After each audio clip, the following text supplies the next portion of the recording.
Pudimos haber tenido una versión de Avengers Endgame donde no sobrevivía ninguno de los 6 Vengadores originales, donde el Capitán América terminaba decapitado por Thanos y Nebula usaba el guantelete en vez de Iron Man. Por eso, hoy vamos a meternos en el desarrollo de la película, para descubrir lo que iba a ser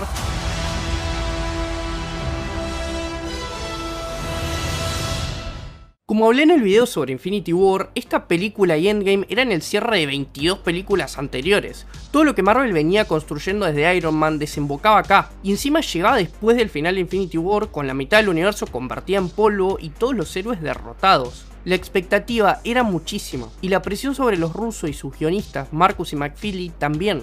Así que vamos a arrancar por lo más simple. Por años, esta película no tuvo nombre. Se la conocía como Avengers 4 o simplemente la secuela de Infinity War. Marvel estaba convencida de que el título era un spoiler y contaba hacia dónde iba la historia.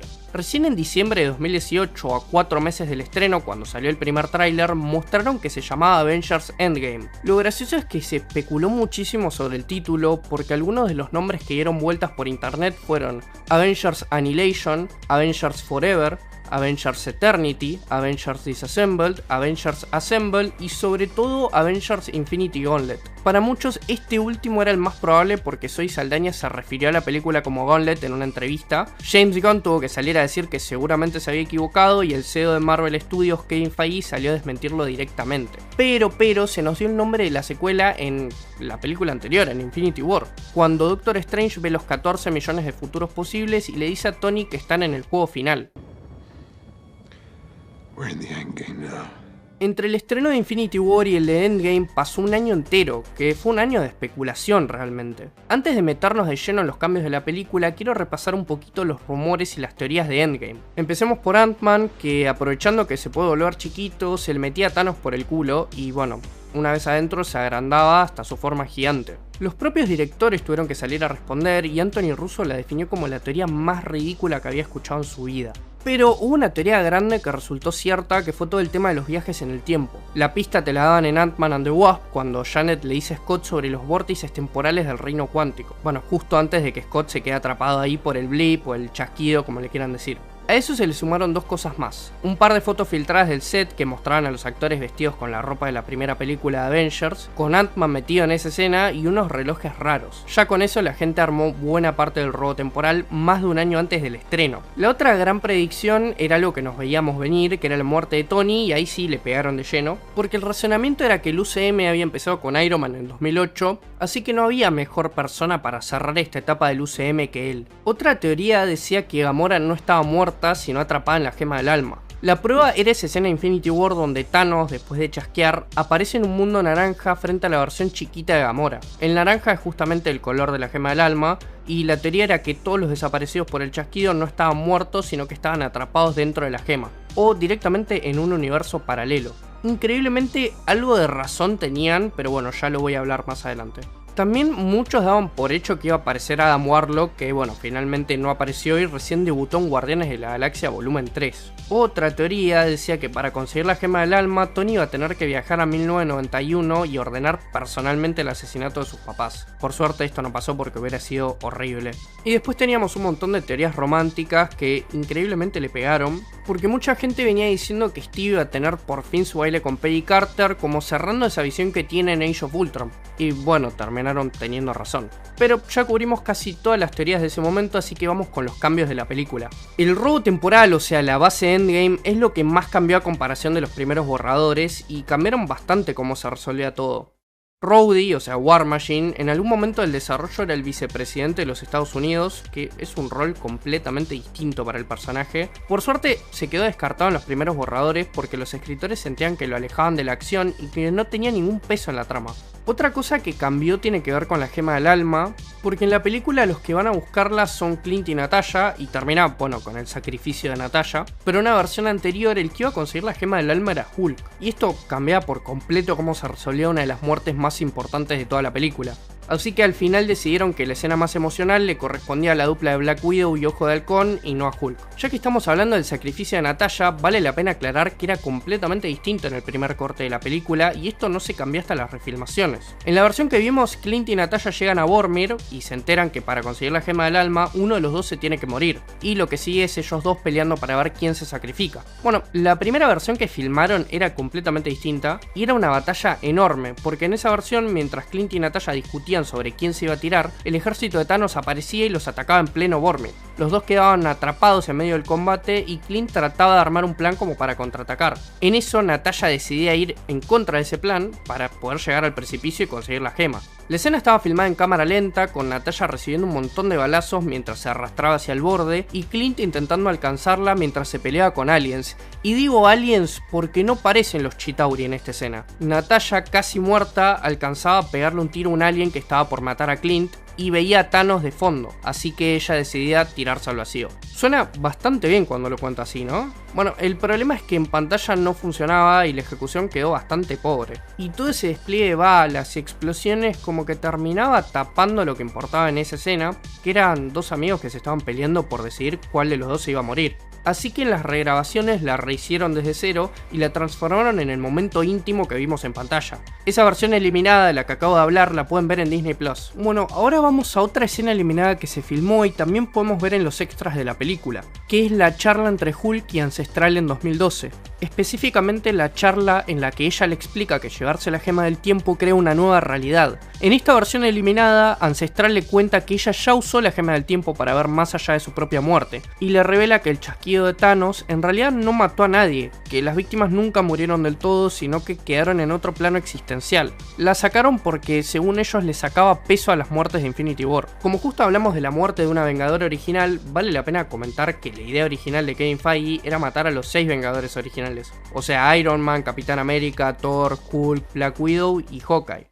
Feige tenía una imagen muy concreta en la cabeza que la comparó con el final de Toy Story 3 donde los juguetes se caen al incinerador. Bueno, eso quería Feige para los Avengers. Los rusos escucharon lo que tenía para decir y lo frenaron al toque, porque su argumento era que el público no lo iba a aguantar, que después de 10 años de acompañar a estos personajes, matarlos a todos de una era un montón, y que además le sacaba peso a cada muerte individual. Pero ojo que hubo una versión intermedia que estuvo bastante cerca de pasar, y esta era que Cap y Tony se murieran juntos. Joe Russo llegó a decir que fácilmente podrían haber matado al Capitán América, porque además era lo que todo el mundo se esperaba. Precisamente por eso eligieron no hacerla y darle otro final. Bueno, final entre comillas porque están deshaciendo eso en Doomsday. Al final quedaron solamente 2 muertes, Tony y Natasha. Y ni siquiera la de Tony estuvo libre de discusión, porque Jon Favreau, el director de la primera y segunda Iron Man, leyó el guión y se mostró abiertamente escéptico con la idea de matar a Tony. Medio como que no le cerraba, pero con el tiempo terminó admitiendo públicamente que se había equivocado y que la decisión había sido la correcta. Y bueno, ya llegamos a la batalla final, donde estaba planeada la escena más perturbadora de todo el desarrollo.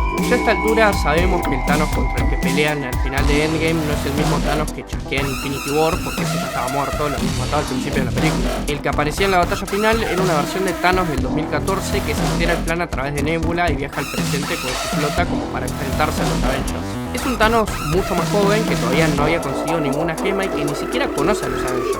Bueno, en un borrador temprano del tercer acto, ese Thanos no llegaba al futuro con las manos vacías, llegaba con la cabeza decapitada del Capitán América, porque la idea era que la trajera para tirarla enfrente de los héroes como para hacerles entender que ya les había ganado.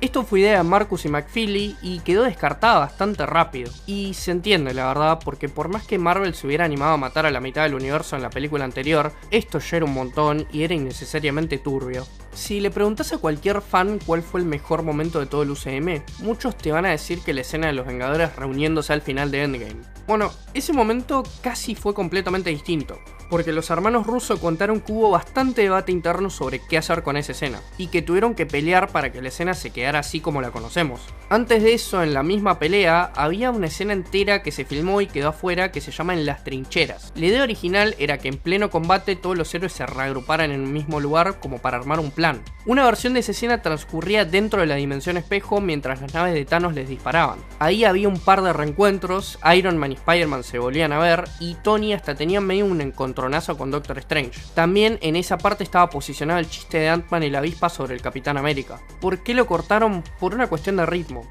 A ver, si en el medio de la pelea más grande de la historia del cine de superhéroes te frenás 3 minutos para que los personajes charlen y planifiquen, la película medio como que se te desinfla. Así que en las regrabaciones agarraron esa escena y la desarmaron. En vez de hacer una reunión larga, repartieron esos momentos en pedacitos a lo largo de toda la pelea. Llegamos al momento más importante de toda la película y probablemente uno de los mejores cierres que tuvo un personaje en el cine de superhéroes.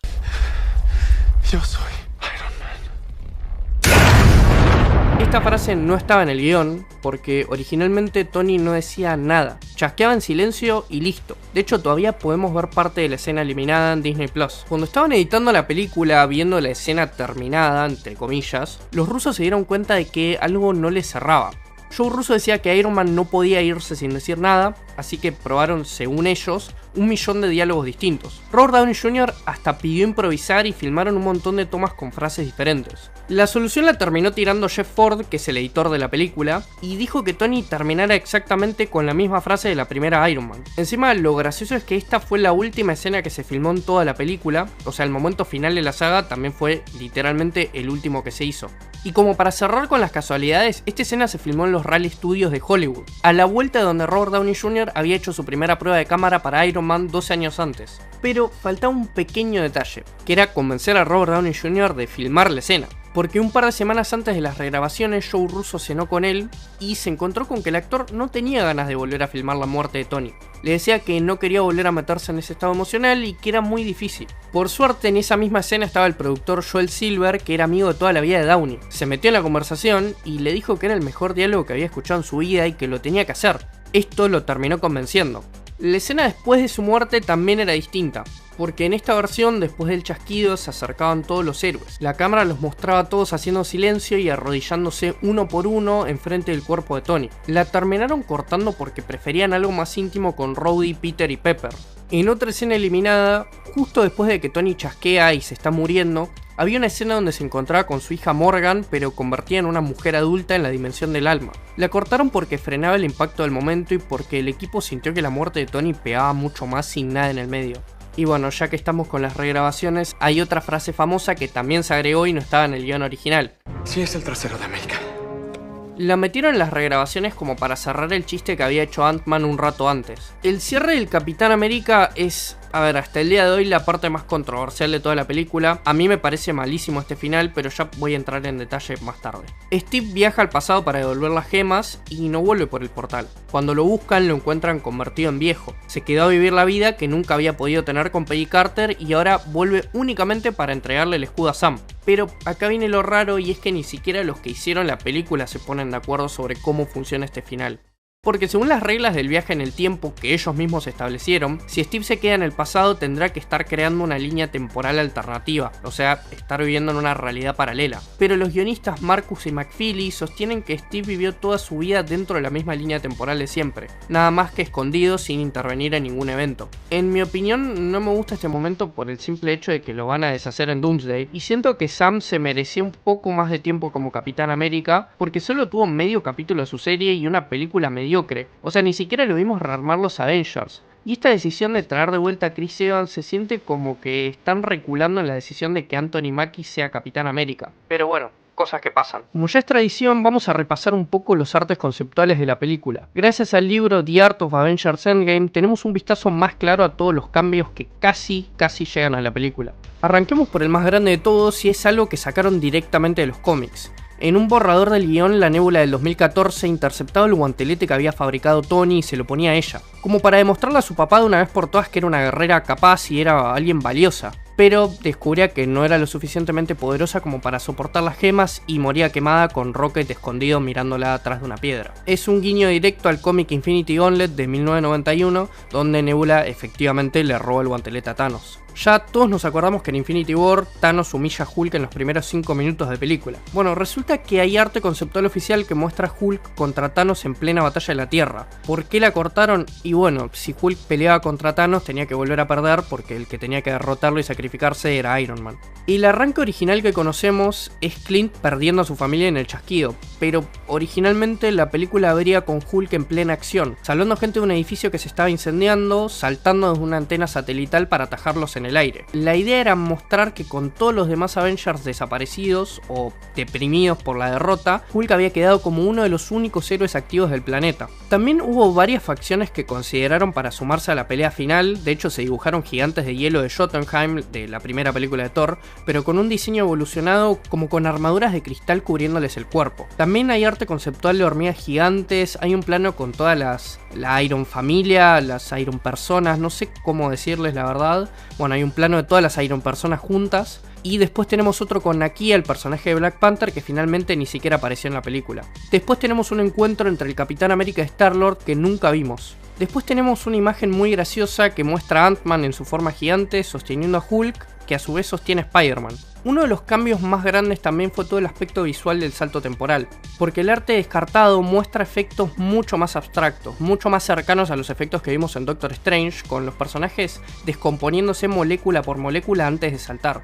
Y tenemos una imagen del Capitán América cayendo a través del tiempo atravesando el vacío. Uno de los cambios que se hicieron a último momento son esos trajes blancos y rojos que usan para viajar en el tiempo. Tuvieron versiones muy distintas y acá podemos ver un diseño descartado que es casi una armadura de Iron Man. Pero era un problema porque con esos trajes los héroes se iban a mover mucho más lento, iban a tardar mucho en sacárselos y encima iban a necesitar efectos prácticos. El diseño final es mucho más funcional y están hechos enteramente con CGI. Después tenemos una variación del inicio de la película cuando los héroes van a emboscar a Thanos. En esta versión el villano está sentado con el guantelete apoyado enfrente, sin fusionarse a su mano y con el brazo muchísimo menos dañado. En esta versión Bruce llegaba completamente transformado en Hulk y no estaba metido dentro del Hulkbuster. Ya que estamos hablando de Thanos, este personaje pasó por un montón de versiones antes de quedar como lo conocemos. Bueno, en el libro de arte aparecen versiones donde parece un Thanos rey con una capa y con corona medio monárquico. Se dibujó también a su familia y tenemos concept art de Thanos adolescente.